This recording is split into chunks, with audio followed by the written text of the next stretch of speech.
वापस हम उसी दुनिया में आ चुके हैं। तो जय श्री राम दोस्तों, कैसे हैं आप सब? आई होप आप सब बहुत अच्छे होंगे। So welcome back to my new blog guys. तो आज के ब्लॉग की शुरुआत जाहिर सी बात है फिर से वहीं से की है मैंने, जहाँ से मैं अक्सर किया करती थी, क्योंकि अब उसी ज़िंदगी में हम वापस लौट आए हैं। तो मतलब 1 मंथ लीव हमने लिया था यहाँ से। तो फ़िलहाल अभी हम आ चुके हैं किचन में और सुबह मॉर्निंग का टाइम है। तो अभी आप देख सकते हैं एंगल पे बर्तन गायब है, कुछ अस्त व्यस्त चीज़ें हैं, क्योंकि जब घर में कोई है नहीं उस तरह से तो ज़ाहिर सी बात है ये सब चीज़ें होंगी ही।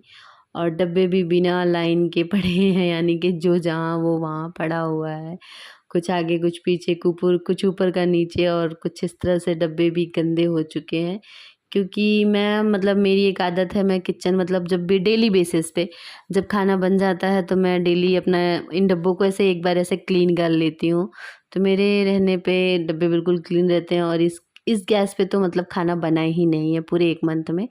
मम्मी थी अकेले तो मैं उनसे ये सब चीज़ें कंप्लेन नहीं कर सकती कि आपने ये सब क्यों नहीं किया। बस मैं तो इतना सोचती थी कि चलो उन्होंने बना खा खिला लिया इतने दिनों में, और उनके लिए वो खड़े होके खाना नहीं बना पाती, तो उनके लिए छोटा वाला चूल्हा नीचे रखा गया था। तो फिर इस वजह से ये चीज़ें थोड़ी-सी ज़्यादा ही गंदी हो गई, क्योंकि इन चीज़ों का उस तरह से नहीं ध्यान रखा जा रहा था। और रखता भी कौन, जब मैं थी नहीं तो रखता कौन? तो ख़ैर उन चीज़ों को अब पीछे छोड़ते हैं, जो नहीं हो सकता मैं मम्मी से कभी कंप्लेन नहीं करती कि आपने ये क्यों नहीं किया। क्योंकि मेरे लिए उतना ही बहुत होता है कि वो चलो एटलीस्ट 2 रोटी बना भी लेती हैं और मम्मी-पापा को, इनको सबको खिला भी देती हैं। उतना काम बहुत है मेरे लिए।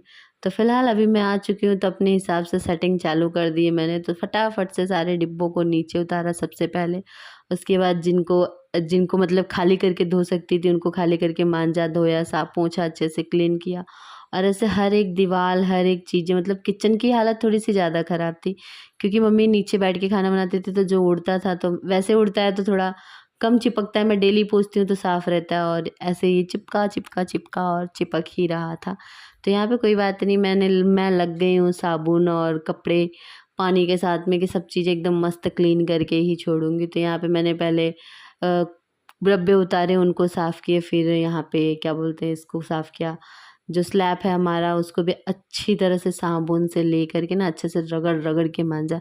क्योंकि मैं खड़ी होती हूँ और मुझे ज़रा-सा भी दाग दिखता है तो मुझे पता नहीं ओसीडी की बीमारी सी हो गई है। मुझे ऐसा लगता है कि मैं ओसीडी ग्रस्त होते जा रही हूँ। मैं बहुत ट्राई करती हूँ कि ना हो, लेकिन एक चीज़ें मतलब वैसे कहीं भी दिख गया ना, अंदर से अजीब सी चुल मची होती है, लाओ इसे पोंछ दो, लाओ इसे साफ़ कर दो।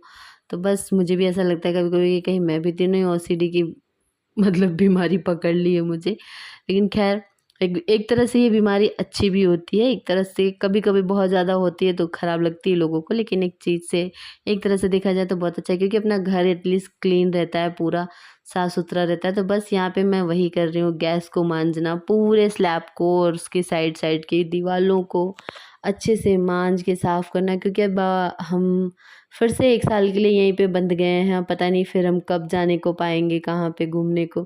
तो हमारा इस बार का वेकेशन बहुत अच्छा रहा, हम बहुत जगह पे इस बार घूमे। मतलब आप लोग ने अब तक के जितने व्लॉग्स देखे होंगे आप लोगों को पता होंगे कि पहले तो रामायण, फिर सारे लोगों का आना, फंक्शंस हुए, अच्छा लगा, हम सभी एक-दूसरे से मिले। उसके बाद फिर हम नैनीताल गए, फिर नैनीताल से हम अयोध्या गए, अयोध्या में भी हमने बहुत जगह घूमे। उसके बाद फिर हम सूरत चले जाते हैं, क्योंकि घूमने का सिलसिला जो था ये 2 मंथ से हमारा ख़त्म ही नहीं हो रहा था। और अच्छी बात है कि होता रहता है, सभी के साथ हो, सब लोग घूमें अच्छे से, खुश रहें, बस मैं तो यही चाहती हूँ। तो अब सब कुछ तो हो गया, भाई स्कूल चालू हो गया तो डेली रूटीन चालू होने वाला है। मतलब स्कूल का खुलना यानी आपकी ज़िंदगी के वो जो सुकून के पल होते हैं ना वो छिन से जाते हैं, ऐसा लगता है मुझे।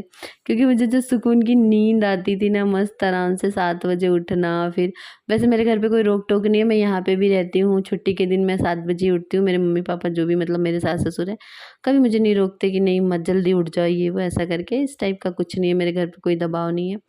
तो यहाँ पे भी मुझे आराम रहता है, लेकिन छुट्टियों के दिनों में अलग ही फीलिंग आती है। और यहाँ पे देखो बच्चे अपने-अपने बॉटल्स और टिफ़िन सारी चीज़ें मुझे ला-ला के दिखा रहे हैं कि मुझे ये लेके जाना है। और सूरत से आते वक़्त काफ़ी चीज़ें ले आए थे बच्चे, मतलब इनकी मम्मी उस मतलब मेरी बहन जो है उनसे खरीद कर के जो भी इन्होंने कहा उन्होंने दिलाया। तो यहाँ पे सारी चीज़ें मैंने धोई, साफ़ की, समेट के रख दी। उसके बाद चलती हूँ मैं अपने फ़ेवरेट काम के लिए, कि अब गाँव में आ गई हूँ तो स्कूल चालू है और इसका ड्रेस जो है थोड़ा-सा छोटा भी हो गया है और समय के साथ वो फट भी गया है, तो मैं इसके लिए ड्रेस लेने चली जाती हूँ। और ड्रेस लेके अगेन मॉर्निंग मॉर्निंग देखिए मैं उठ गई हूँ और उठ के सबसे पहले काम लग गई हूँ किचन में। तो यहाँ पे मैं पहले बनाऊँगी, आज बच्चों के फर्स्ट डे था स्कूल का, तो मैं उनके लिए बना रही थी पास्ता। और यहाँ पे साथ में मैंने दाल भुनने के लिए चढ़ा रखी थी, क्योंकि दीदी आई थी साथ में, तो आज वो भी जाने वाली थी। तो दोनों ही काम मैं साथ में कर रही हूँ। सुबह थोड़ा जल्दी उठ गई हूँ, बहुत दिन बाद में इतना जल्दी उठी हूँ। तो यहाँ पे मैं उठी, उसके बाद अपने कामों में लग गई, तो पास्ता वास्ता बनाया। और गर्मी भाई साहब नेक्स्ट लेवल की है, गर्मी का तो पूछिए मत। और यहाँ मेरे नन्हे नन्हे बाल गोपाल देखो, जिन्हें मैं उठा तो रही हूँ लेकिन ये उठना नहीं चाहते हैं। मतलब सुबह सुबह इनका भी सुख चैन तो छीन ही गया नहीं। मस्त 9 बजे 10 बजे सो के उठने वाले बच्चे फिर से 5 बजे उठना पड़ रहा है।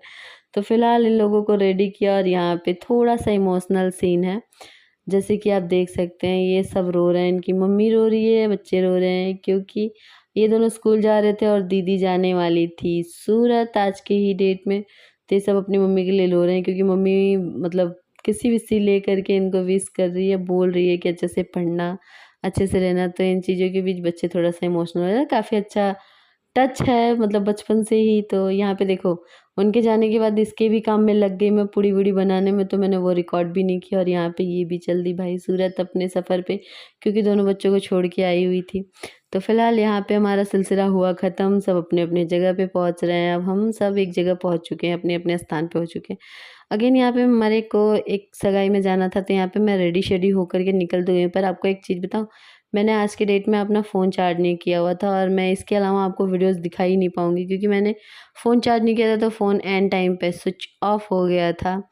तो वीडियोस ज़्यादा नहीं बन पाए। गाइस ब्लॉग कैसा लगता है आप मुझे कमेंट करके ज़रूर बताया करें, क्योंकि बहुत अच्छा लगता है आप सबका कमेंट। और मतलब आप सबके ही लिए मतलब सपोर्टिंग होते हैं आप सब हमारे लिए, तो आप सब साथ देते हैं तो बहुत अच्छा लगता है। एक छोटी सी झलक एंगेजमेंट की, यहाँ पे तिलक चढ़ रहा था। खैर इसकी वीडियोस शायद मेरे पास अभी है नहीं। तो मिलते हैं नेक्स्ट व्लॉग में, तब तक के लिए